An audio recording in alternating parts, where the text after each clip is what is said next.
اعوذ باللہ من الشیطان الرجیم بسم اللہ الرحمن الرحیم وَهُوَ الَّذِي أَنشَأَ جَنَّاتٍ مَعْرُوشَاتٍ، وہی ہے اللہ جس نے کہ اٹھائے باغات معروشات وغیرہ معروشات، وہ باغ بھی ہوتے ہیں وہ بیلیں جیسے انگور کی ہوتی ہیں، ٹٹیوں پر اٹھانا پڑتا ہے، ان کو سہارا دینا پڑتا ہے، خود ان کے اندر تنا اوپر جانے کا اس کی فطرت میں نہیں ہے۔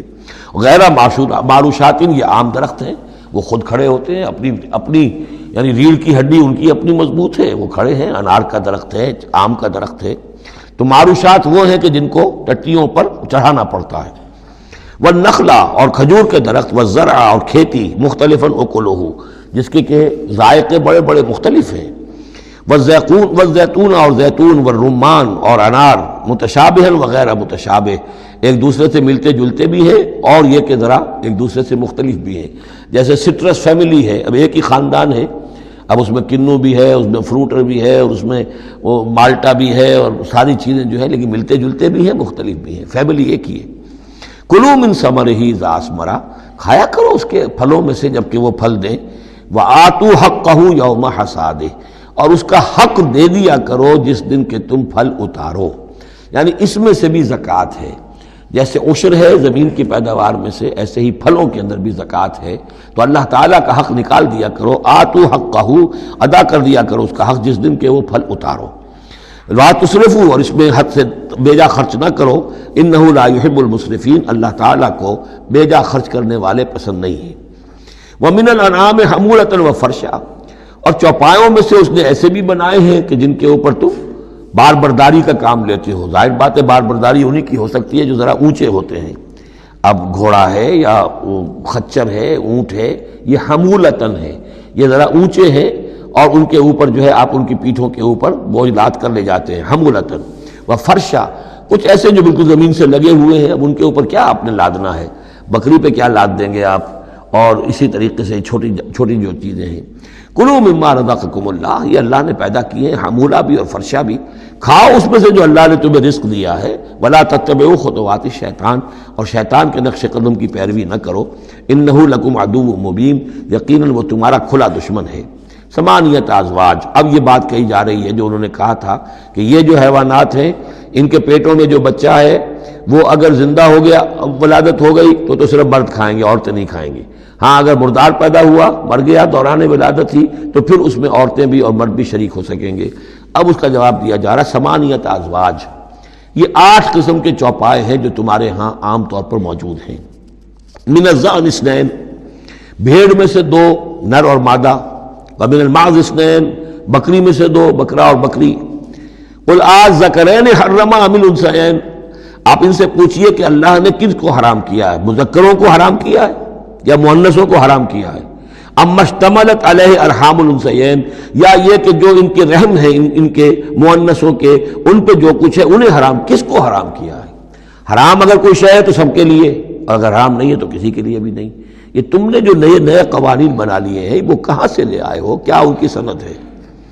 نبئونی بعلم ان کنتم صادقین، مجھے بتاؤ کسی سند کے ساتھ، کسی حوالے سے اگر تم سچے ہو۔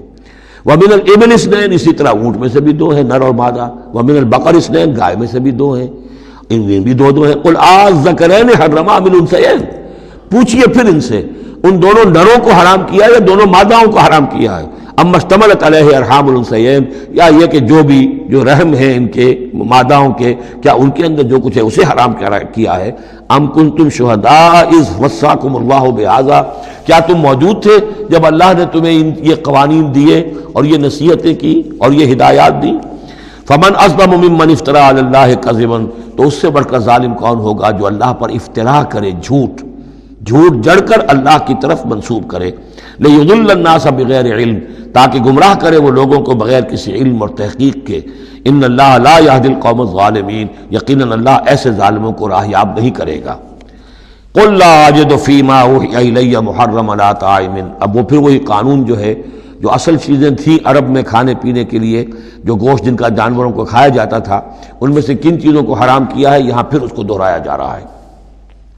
قل لا اجد فیما اوحی الی محرما علی طاعم یطعمہ، کہہ دیجئے میں تو نہیں پاتا اس شے میں جو میری طرف وحی کی گئی ہے، یعنی جو قرآن میری طرف وحی کیا گیا ہے، جو شریعت میری جانب وحی کی گئی ہے، میں اس میں نہیں پاتا کہ کوئی اور شے ہو کسی کھانے والے پر حرام، محرم علی طائمین کھانے والے پر یطعمہ جو اسے کھاتا ہو، سوائے کس کے؟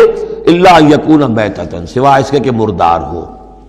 اس مردار کی مزید تشریح جو ہے سورہ مائدہ میں ہم پڑھ چکے ہیں، منخنقہ ہو، متردیہ ہو، موقوذہ ہو، وہ سب کے سب کسی بھی سبب سے وہ اگر مر گیا ہے جانور تو وہ حرام ہو گیا۔ ہاں اس کے مرنے سے پہلے کوئی اونچائی سے گر گیا ہے لیکن یہ کہ ابھی جان ہے اور آپ نے ذبح کر لیا ہے اور خون نکل گیا، وہ جائز ہو جائے گا۔ لیکن اگر آپ کے پہنچنے سے پہلے، ذبح کرنے سے پہلے اس کی موت واقع ہو چکی ہو تو وہ مردار میں ہے، تو مردار کی کوئی بھی شکل ہو وہ حرام ہے۔ او دمن مسفوحا، یا خون ہو بہتا ہوا، یعنی ایک خون وہ ہے کہ جو چاہے کتنا ہی زور آپ لگا لیں، کتنا ہی رائگر مارٹس ہو جائے، کتنا ہی تشنج ہو، لیکن پھر بھی کچھ نہ کچھ خون تو کہیں نہ کہیں جسم میں رہ ہی جائے گا، وہ حرام نہیں ہے۔ مطلب یہ کہ تلی کے اندر خون رہ جائے گا کچھ نہ کچھ، جگر میں کچھ خون رہ جائے گا، وہ چیزیں حرام نہیں ہیں۔ لیکن جو بہایا جا سکتا ہو خون، کہ اگر آپ نے ذبح کیا ہے تو خون بہا کر نکال دیا جائے، اب یہ خون جو ہے یہ حرام ہے۔ او لحم خنزیر، یا یہ کہ سور کا گوشت ہو، فإنہ رجس، اس لیے کہ وہ تو ہے ہی ناپاک، وہ اصلاً ناپاک ہے۔ او فسقاً، یا یہ کہ وہ ناجائز شے ہو، احل لغیر اللہ بہ، جس پر اللہ کے سوا کسی اور کا نام پکارا گیا ہو، کسی اور کے نام پر ذبح کیا گیا ہو، کسی اور سے تقرب کی نیت پر وہ اس کی قربانی دی گئی ہو، چاہے وہ نام اللہ ہی کا لیا جا رہا ہو لیکن نیت میں اگر یہ ہے، اور جا کر کسی خاص استھان کے اوپر اس کو ذبح کیا ہے، کسی خاص مقام پر کیا ہے، کسی خاص قبر پر کیا ہے، تو ظاہر بات ہے کہ دل کے اندر تو چور وہی ہے۔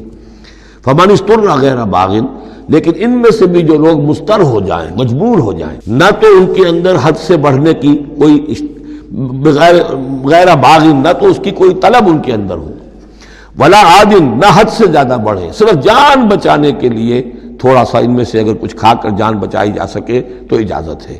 فإن ربک غفور رحیم، تو یقیناً آپ کا رب غفور ہے، بخشنے والا، اور رحیم ہے، رحم فرمانے والا۔ وعلی الذین ہادوا حرمنا کل ذی ظفر، اور ہم نے ان پر جو یہودی ہوئے تھے حرام کر دیا تھا ہر وہ جانور جس کا ایک کھر ہوتا ہے۔ جانور ایک وہ ہے جیسے کہ گائے ہے، ان کے یہ پیر جو ہے وہ پھٹے ہوئے ہوتے ہیں، اور ایک جانور ہوتا ہے جس کا کھر ایک ہی ہے، ایک ہی ناخن، تو کھر والے جانور گھوڑے کا ایک ہی ہے، تو یہ چیزیں جو ہیں وہ ان کے اوپر حرام کر دی گئی تھی۔ بعض چیزیں تھیں کہ جو اصلاً حلال تھیں لیکن یہ کہ یہودیوں پر ان کی جو وہ شرارتیں تھیں ان کی وجہ سے، جیسا کہ ہم پڑھ آئے ہیں، بہت سی چیزیں ان پر حرام کر دی گئی تھی۔ وعلی الذین ہادوا حرمنا کل ذی ظفر، اور ہم نے یہودیوں کے اوپر تو حرام کر دی تھی ہر ایک ناخن والے جانور کو۔